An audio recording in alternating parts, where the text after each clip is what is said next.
ভারতের মাটিতে বিশ্বকাপ খেলতে না চেয়ে আইসিসিকে চিঠি দিয়েছে বাংলাদেশ ক্রিকেট বোর্ড। সভাপতি আমিনুল ইসলাম বুলবুল জানিয়েছেন, দ্রুতই আইসিসি বিসিবিকে ডাকবে। দুই পক্ষের আলোচনা শেষে সিদ্ধান্ত আসবে টি-20 বিশ্বকাপে বাংলাদেশের ভেন্যু বদল হচ্ছে কিনা।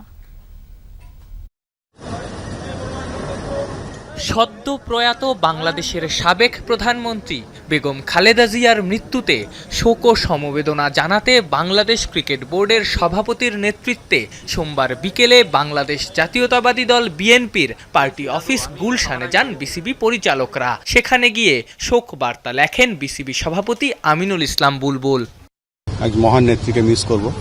তিনি আমাদের সমস্ত স্পোর্টস সহ ক্রিকেটকে অনেক সাহায্য সহযোগিতা করে দিয়েছেন।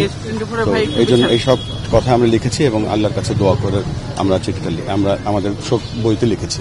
সম্প্রতি মুস্তাফিজুর রহমানকে আইপিএল থেকে বিসিসিআই এর বাদ দেয়া ইস্যুতে উত্তাল ক্রিকেট বিশ্ব। ভারতের মাটিতে বিশ্বকাপ খেলতে না চেয়ে আইসিসিকে চিঠিও দিয়েছে বাংলাদেশ ক্রিকেট বোর্ড। দ্রুতই আইসিসির সঙ্গে বসবে বাংলাদেশ ক্রিকেটের অভিভাবক সংস্থা। এই মুহূর্তে সিকিউর ফিল করছি না আমাদের টিমটা ভারতে গিয়ে বিশ্বকাপ খেলুক। তো আমরা আইসিসিকে চিঠি লিখেছি এবং চিঠিতে আমরা পরিষ্কারভাবে জানিয়ে দিয়েছি আমরা কি বলতে চাচ্ছি, কেননা আমাদের কাছে মনে হচ্ছে সিকিউরিটি একটা বড় কনসার্ন এবং সেটা ফলো করছি। আমরা আইসিসিকে মেল পাঠিয়েছি এবং আমরা সাথে সাথে তাদের কাছ থেকে একটা মিটিং করার জন্য তারা আমাদেরকে বলবে খুব তাড়াতাড়ি। সেখানে আমাদের কথাগুলো আমরা এক্সপ্রেস করবো। বাট ইমেলটা পাঠিয়েছে তার রিপ্লাইয়ের উপরে নির্ভর করছে আমরা পরবর্তী পদক্ষেপ কি নেব। এখনও বিসিসিআই এর সঙ্গে কথা হয়নি বিসিবির। তবে অপমানজনক কোনো বিষয়েই ছাড় দিতে চান না বাংলাদেশ ক্রিকেটের নীতি নির্ধারকরা।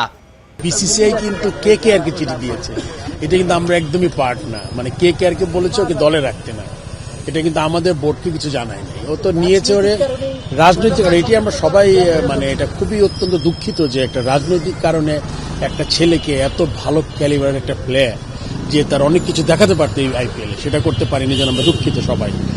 শোনা যাচ্ছে বদলে যেতে পারে টি-20 বিশ্বকাপে বাংলাদেশের ভেন্যু। ভারতের জায়গায় বাংলাদেশের ম্যাচগুলো হতে পারে শ্রীলঙ্কায়।